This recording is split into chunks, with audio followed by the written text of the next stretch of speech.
Yo, what's good, YouTube? This is Jay from TNJ, and welcome back to the Colorado Rockies franchise, here to start Season 2. We are going to start this season in spring training before hopping into opening day next episode. But let's just recap the offseason. We brought in a couple of free agents, including the veteran Buster Posey and Jose Iglesias. We brought Jose Iglesias and Posey both in on 2-year deals. Jose Iglesias makes about 6.9 and Posey makes about $8 million a year. Then we traded for Miguel Andujar, who was the World Series MVP. He will probably never start for the Yankees, hitting behind Gio Urshela. Only way he gets in is if Urshela gets hurt. And he hit 266 last year at an OBP of 341. Pretty good there. So I decided to get another strong bat in the lineup, and he's still got some years of youth left in him as well. Then we traded for Jose Barrios, trading our number 2 pitching prospect in the organization to get him. He's on the last year of a contract. If he does well, we're going to definitely try to re-up him for the long term. And here he is in spring training. Last year he went 11-12. Let's see what he's got here in the spring. So here he is facing the Diamondbacks. I kind of hate that you face divisional opponents in spring training, but this is our opening game here in spring training, and that will be a ground out to Garrett Hampson at second base. The big new signing of the Diamondbacks was Freddie Freeman. He signed a huge contract, over $180 million.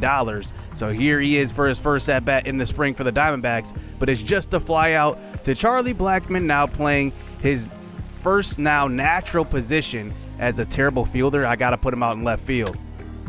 So here is Buster Posey. He will be up in the lineup for sure for us. I'm not sure where. I'm thinking like 2 or 5. He won't be a 3-hitter, but he flies out to right field in his first at-bat. We move on to the bottom of the second inning. Here is Raimel Tapia at the plate, a guy that's going to have to bounce back this year. Right field is kind of an open competition right now. He gets a pitch inside and turns on it, and that one will be gone. Raimel Tapia gets going here in the spring. You got to love it because I like Tapia a lot. I think he just had a down year last year. And even center field is up for grabs because Daza had a better year than he had last year. I think it's between Daza and Tapia right now in center, and Tapia looking good early on. So here is Jose Iglesias at the plate. He is a guy that hits for high average, but has never got the chance to start full time, to be honest with you. And he goes to right field for his first at-bat of the spring. He gets a hit. If he can get on-base percentage as high as he did last year, he was about 400 last year, he will be an awesome addition to this lineup as Buster Posey lines out for his second at-bat. Here is Miguel Andujar, 2 for 2 here in this game so far. Let's make it 3 for 3 as he goes up the box. He's going to be good. I have no idea where I'm going to hit him in the lineup. He will probably definitely start over Fuentes. I kind of have little to no hope in Fuentes because last year he did not do well. And here to start the spring, I have him on my, kind of border list between AAA and the MLB level. He could possibly even be moved down to AAA to start the season. So here's Jose Iglesias at the plate for another at-bat. He gets some wood on this one. This one looks like it's going to drop in center field. A runner will come around to score, and we will advance Andujar, actually Tapia, to third base on that one. And now it's 4-0 in this game. Jose Iglesias is going to be a good bat there in the bottom of our lineup. That brings up Garrett Hampson, who tries to lay one down with 96 speed, and he does just bunt that one foul. He had 97 speed. It must have went down one from last year. And here he hits one deep to center field. That one is just going to be a pop fly and a out. And that one will conclude this game. I want to check out everybody in spring training, give everybody a look. And that's how our starters kind of look right away. We get the victory in that game. I'm actually kind of impressed by our lineup. We scored runs from top to bottom, something we couldn't do last year. We scored a lot of runs at the top of our lineup last year.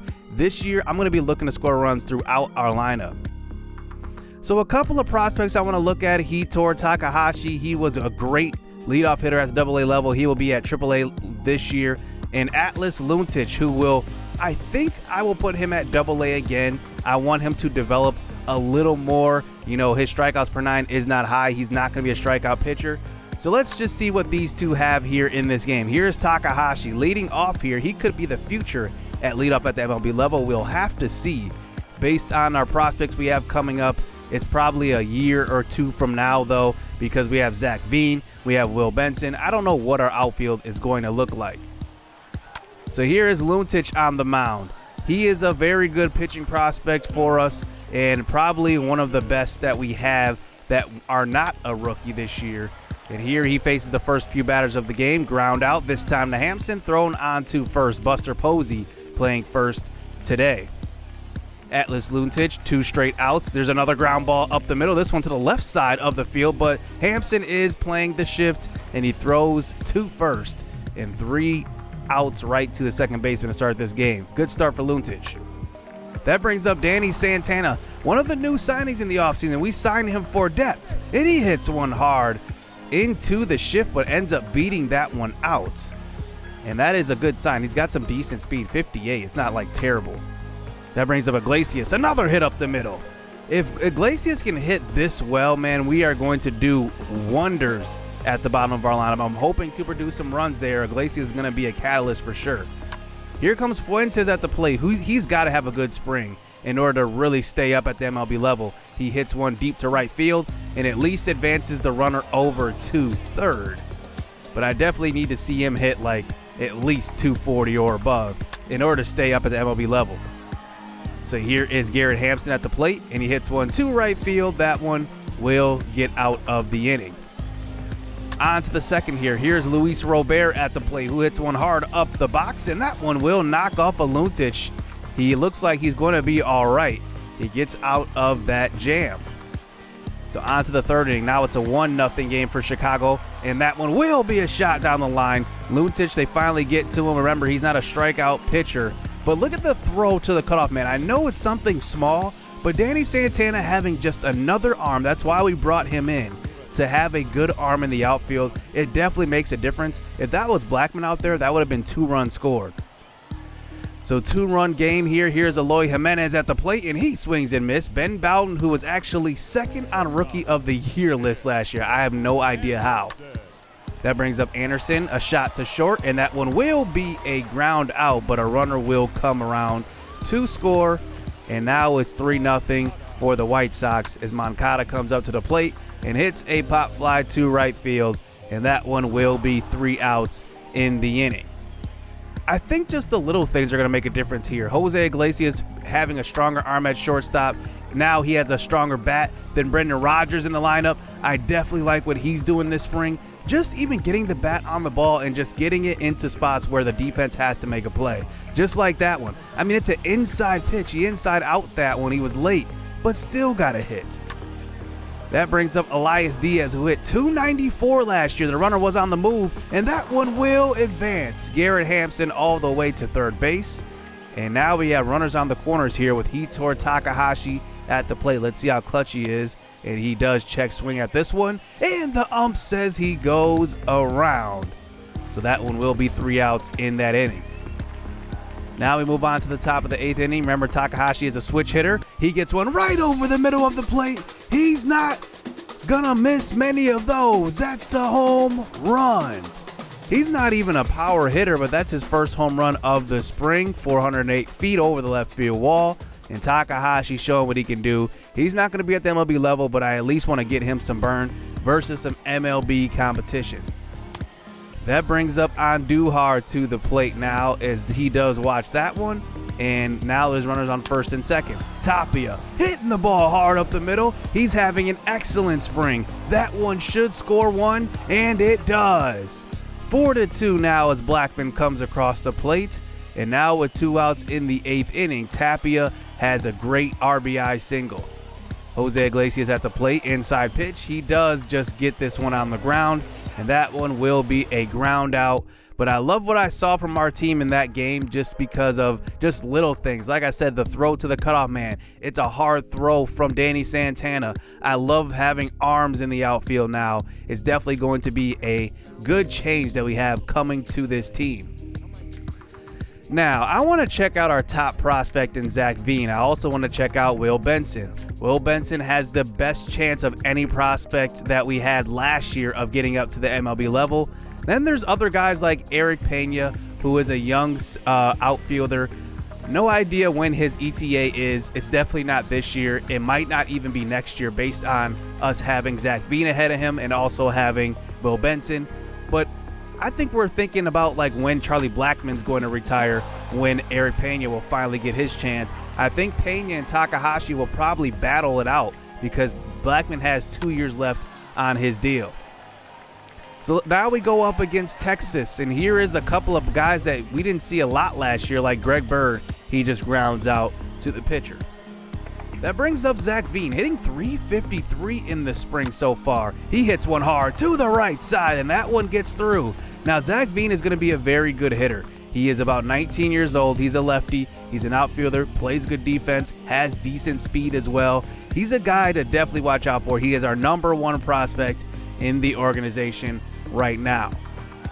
That brings up Will Benson in the 4 spot. He hits one hard to left center. That one does get down. And Zach Veen with 79 speed will round third, head home, and there's going to be no throw. He will score on the shot to center.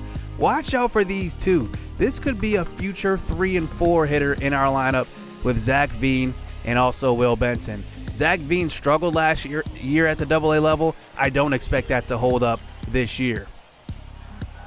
So now that brings in DeAnthony Pierre on the mound, a guy that I covered a little bit in the prequel to this series, and I did not cover him very much in the regular season. During one episode I did, but he was hurt for a lot of the year. He had a 2-month injury. So here he is at the spring training, and let's see if he can get some experience here versus some MLB batters.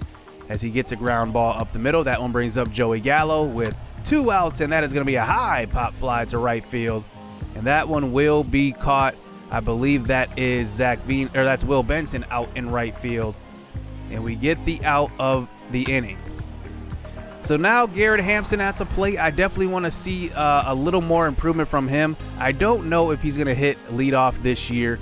It's between Daza, Tapia, and Hampson. Hampson has the speed, but I think that Daza gets on base just a little bit more. I definitely value, even if it's just a little bit, you need to get on base because we have some good hitters behind the leadoff guy. Greg Bird at the plate here for his second at-bat. He goes to left field, and that one was a low pitch. He went down and got that one, but it's a hit, and he gets on first. Now we have a 1-0 lead here in the top of the third. As that brings up Zach Veen, who scored the first run of the game, 3-2 count, and he hits one hard up the middle, and that one gets through again. Zach Veen's going to be a good hitter. You can just see it right now. Good contact on that one, and he will advance the runner to third. Now that one will bring up Will Benson, who remember had the only RBI in this game earlier in the first inning. And the pitch is on, and he goes with it to left field. This one's crushed. It's gone. You can see the potential with his bat in the lineup. He just has that ability to open the game wide open. He hits the ball hard. He's going to be a guy that strikes out a lot because his vision is low. But when he makes contact, you just see the ball jump off of his bat. That's just the difference that he makes in this lineup. Exit velocity of 111. I mean, that thing was absolutely crushed. And that one gives us a 4-0 lead at that point. Greg Bird back at the plate here in the 4th inning now. We have batted around now 3 times to get to the 4th. And now here is Zach Veen up 2 for 2 so far in this game. Can he make it 3 for 3? And he goes up and gets this one. Zach Veen, how about him? Our top prospect does deliver again, 3 for 3 in this game, having a hot spring. You gotta love it. I might start him at the AAA level. I might have him at the AA level. I don't know yet, but I kind of want to start his season earlier than most guys get to start because remember, AAA starts about 3 weeks earlier than AA does, and AAA starts about a week after the MLB season does. So I might start him out at AAA just to get him some at-bats there and then move him down to AA to get him, the experience of just developing a little bit more. Will Benson at the plate here in the top of the 7th inning. He hits one hard to the right side, and he goes 3 for 4 in this game with that hit. And that one will get to the right field corner. We will score a run here, and that one will bring it to 7-2. Will Benson just has that potential with that bat. And one thing I came into spring training thinking is that right field was between Tapia and Danny Santana as well.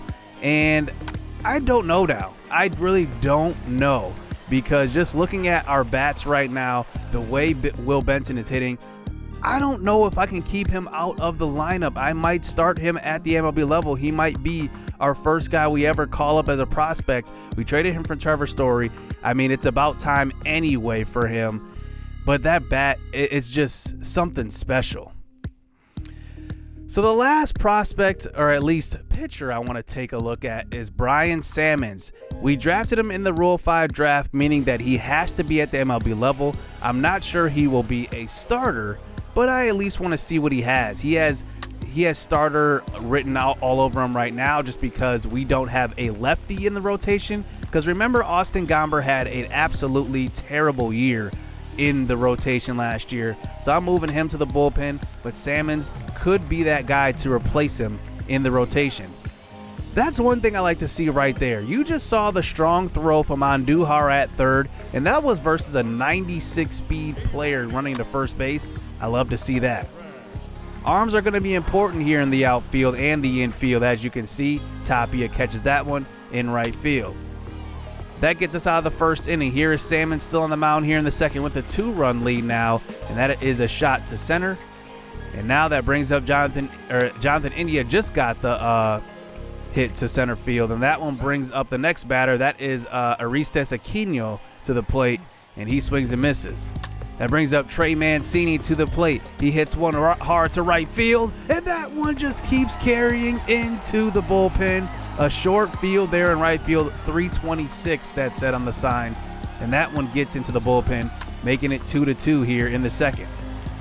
But more trouble for Sammons on the mound. He gives up another hit up the middle, and there's still one out in that inning, and that was it for Sammons. I kind of pulled him after that, and we ended up winning this game 6-5. But one thing I just wanted to see was how would Sammons do on the mound, because I really don't know, like I said, if he's going to be in the rotation. I'm penciling him in right now as that number 5 spot starter, but being in the number 5 guy in the rotation, I mean, your spot is pretty much not locked down. You can lose your spot. You can be a spot starter, like I said, and that's one thing that I'm going to probably have with him, be a spot starter. So let's just review spring training and see who really impressed, because I'm definitely not sure on what I want to do in right field, especially right field. I think that's the one position that I'm pretty questionable on right now.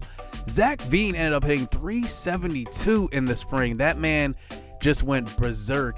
5 home runs, 10 RBIs, hit 372. He was amazing. Tapia, how about him? Hit 333 in the spring. So now I have a question mark in center field, or maybe Ramel Tapia will be in right, and then Daza will be in center. Who knows? Jose Iglesias hit 311. You gotta love that. He had the most at-bats on the team and still hit over 300. That is a very good sign going into this season. But Will Benson hit phenomenal. 296. Look at the on-base percentage. 406. That led the team. He had 6 walks. He even had 3 stolen bases as well. And I think that this is very, very valuable here. He didn't even slug that high, to be honest. I don't know how he didn't, but probably because he only had 7 RBIs. He probably should have had more, or probably had not a lot of extra base hits. Who knows? I don't know. But looking at the rest of our guys, Marshawn had hit 250 at 24 at-bats. Daza hit 246. Santana hit 234. Ryan McMahon hit 222. But one guy I was very disappointed with, and the reason why I didn't cover him is because he hit so bad, is Brendan Rodgers. 214. On base percentage of 254. There's no way I can start him right now. There's just absolutely no way. He could be at the AAA level to start the season. I'm not even sure what I want to do there, but Brendan Rodgers is just not ready yet. Hampson hit about 213. He'll definitely need to get that up. Fuentes, though, 156. I mean, it's just got to improve. It's just got to improve. There's no way I can rely on him at the MLB level right now. He's going to start this season at the AAA level. Looking at our pitching, we didn't do too hot, to be honest with you. Our pitching definitely was not a bright spot in the spring. We got lit up pretty well. Tyler Kinney is going to be a guy to watch out for. He could be a potential MLB guy this year. I think that's what I'm going to do. Ty Colbreth is an interesting lefty to look out for. He pitched 8 innings, and he had one of the lowest whips of any starter. But just watch out for him. He could be at the MLB level as well. I don't know what I want to do there, but I need to just think about this for a little bit. So to end this episode, let's just look at our draft picks from last season, and I did rename them. You guys submitted all your information. I filled up my rookies, except for my first round draft pick. Jermaine Wetzel will remain the same. I will rename every other draft pick except our first rounder every single year, and then rename the first rounders on every other team. Kyle Newirth is going to be a first subscriber recruit. He is 18 years old, 54 overall, B potential. Tyler Miller is a decent catcher. He's got a long way to go. The only way to really develop these guys that have low overall and C potential are just to throw him into the fire. He's going to start at AA this year, even though he's listed at single A right here. Zachary Alfonso is a good right fielder. He's 23 years old. He's got an uphill battle to climb. Jordan Jones, though, is interesting. He is an outfielder, 62 overall right now, B potential. I think he has some real potential to possibly get up to the show. Give him 3 years. I think that he could possibly get there, but you never know what's going to happen at that time. Justin Maxwell is another guy. This is one of our best draft picks from last year. He is a B potential, 64 overall, 18-year-old pitcher. One thing I love about him is his control, 71 walks per 9. That is amazing. And his pitching clutch is actually 50 right now, which shows me that he's probably going to be a very good pitcher. Fernando Tejada is one of our other subscriber recruits here, 19 years old. Good contact right now, and only 19 years old. He's going to have some time to develop. I really like him. Juan Lee is another 19-year-old. We decided to draft youth for sure, and that's one thing that I value very much. Even having such low overalls, it's better than having 24 and 23-year-olds that you draft. And that will be it for our subscriber recruits. So I don't know exactly what my lineup's going to look like. That's why I didn't show a lineup here. I was very indecisive, especially right field and center field, because Daz and Tapia will definitely play there. But am I going to start both of them at the same time? Will I start Benson out in right field? He hit tremendous in the spring. Definitely a question to answer here going into the season. So we'll have to see, but that concludes spring training. Let me know what you guys think. Who do you guys think should start out in right field? Should I keep Benson up, or should I keep him in AAA and then move him up a little bit later?